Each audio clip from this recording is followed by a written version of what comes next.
their bets, try to go for the Alchemist instead, but good play with the Fairy Fire.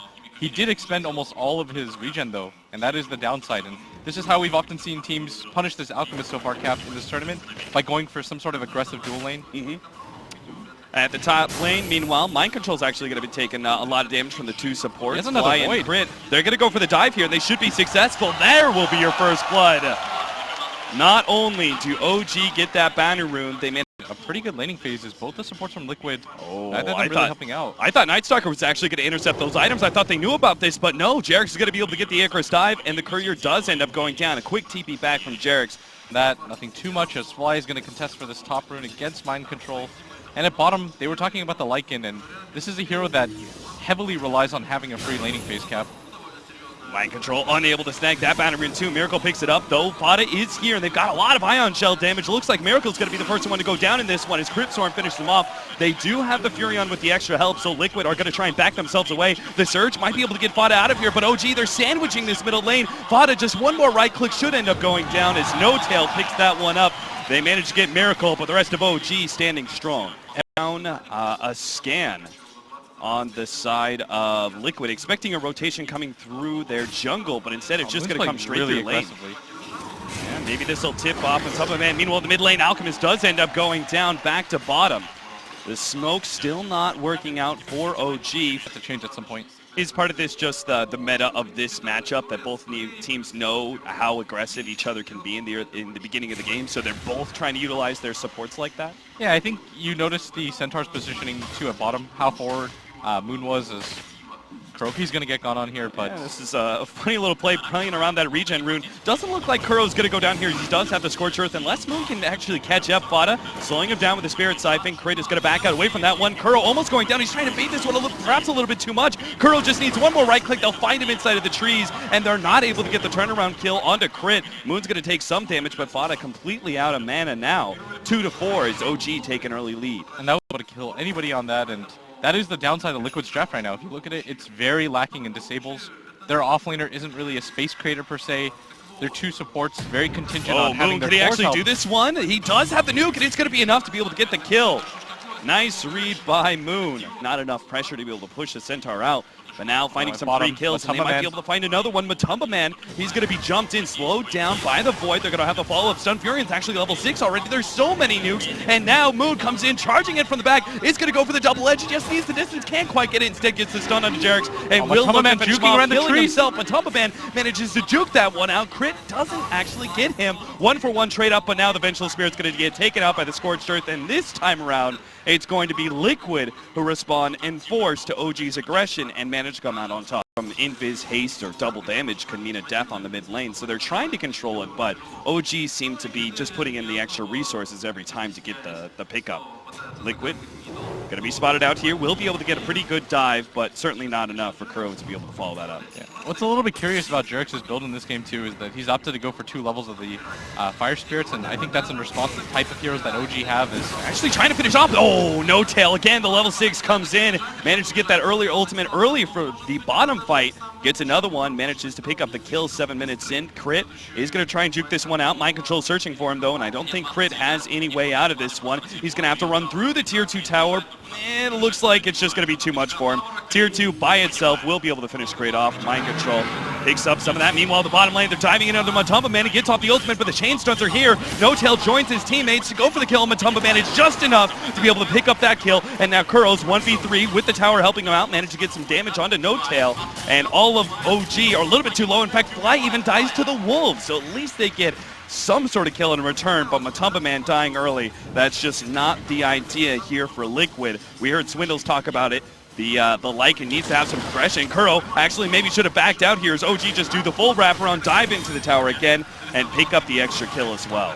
Very well done by OG, recognizing the safe lane from Liquid is exposed. There's clearly no ward vision here for them, and they just continue to make the dives happen as Crit at bottom doesn't feel too threatened as Nighttime does just end right now, but they don't have any disables for this. Yeah, he doesn't have any backup either because the rest of the supports are going on to Miracle. Miracle not having Chemical Rage for another 5 seconds. Looks like he should be going down, and so all the extra bit of damage is enough.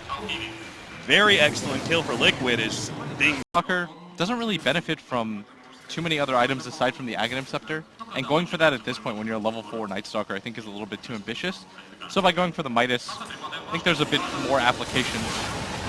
Ooh, Fly in some trouble, not going to be able to save that tier 1, that's for sure, and he's certainly not going to be able to save himself as they just run him down. Kuro will pick up the last hit with the Infernal Blade. Meanwhile, Matumba Man does have his ultimate, so OG really can't go on him. Much that he can do, and the Hand of Midas is going to allow him to catch up. OG thought that perhaps they could get the trade-off, the tier 1 tower at the top lane for Roshan, but they are going to get scattered out here by Liquid. Fortunately, Crit does run into them, so the Smoke King is a bit spoiled. There's not going to be a big surprise by Liquid. Neither team wants to give this up, though. OG...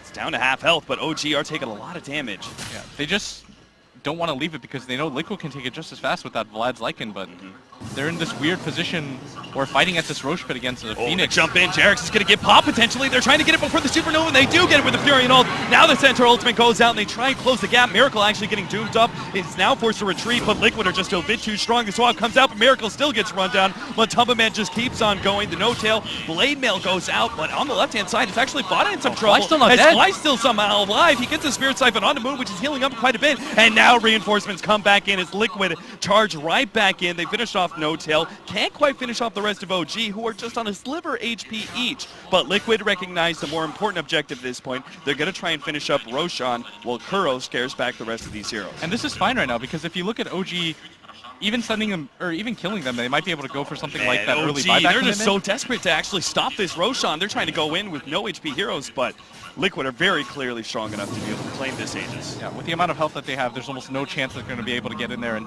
they presume that Liquid is going to go for that Moon tier 2. to get a two-man stop. I can't believe he's going for this one. Miracle is here now. They know they have no Doom, but the Supernova is still up, and that spoils the fight entirely. Once Miracle sees that one, he backs out and leaves Moon to die. He's going to be chased down here by the rest of Liquid as a Sunray spots him out, trying to juke his way through the trees, but it won't happen. 11-11. Liquid tying the kill score up, and now taking the lead with the Aegis in hand.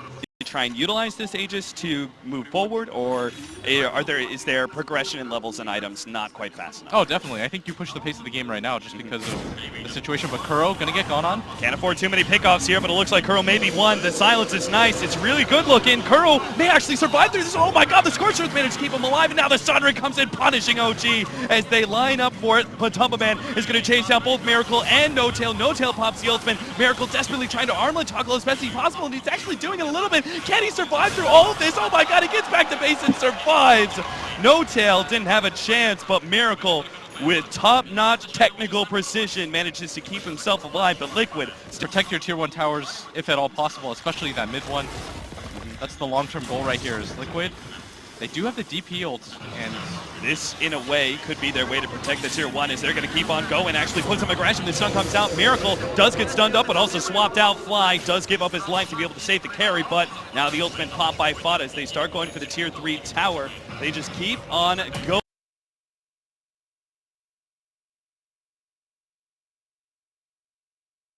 Protect your tier 1 towers if at all possible, especially that mid one.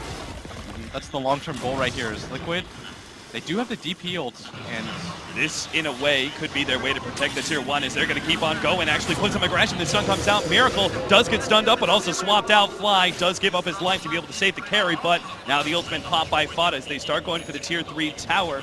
They just keep on going forward. Stun onto Kuro. Matumba Man looking forward. They actually have the Spirit Siphon onto Miracle. They're trying to chase him down, but the Sentinel comes through. The saving grace OG backing themselves up and trying to find another opening against Liquid. The Sunray healing these heroes up, and let's not forget that ultimate still going for the Death Prophet to jump in. Supernova goes out. OG have to target that one down, but now that vacuum and the wall that might save the Supernova. It's going to be able to explode, and OG, they lose the fight. That's 4 down to 5. This Miracle gets chased away all the way back into the fountain. No hope of surviving, and OG, they don't even have the buybacks available to mount a full defense. This is going to be Liquid taking a full lane of racks before the 20-minute marker, and OG struggling to remain relevant in this game as Liquid just push a small advantage into so much more with a simple pick-off and one team fight inside OG's base. 18 minutes in, about to be double racks with an Alchemist not being able to do anything. He's already committed the buyback here. Is what an unfortunate position for OG to be in, but they still have to try to defend this racks, but this is probably going to be the melee one that goes down. Matumba Man loses the Aegis, and they have to get this kill, but Kuro gonna frontline for them, and Kuro just taking up so much damage and still manages to get a kill on the Night Stalker. Now the Sunray comes through, Fly. He's going to be target. Miracle also. I don't even think the Armlet is going to be able to keep him alive. He does end up getting dropped, and OG, that's it. It's over. Game 1, dominantly taken by Liquid. I could not wait to see that Wombo combo on whatever website you use just because of how cool it was. They were able to back wall back into the Phoenix Egg, made it almost impossible for OG to take that fight, and that aggression was just instant. I think OG expected Liquid to defend that tier 1 tower up at top. They didn't expect them to continue to go at bottom because the Aegis timing was starting to get a little bit low, but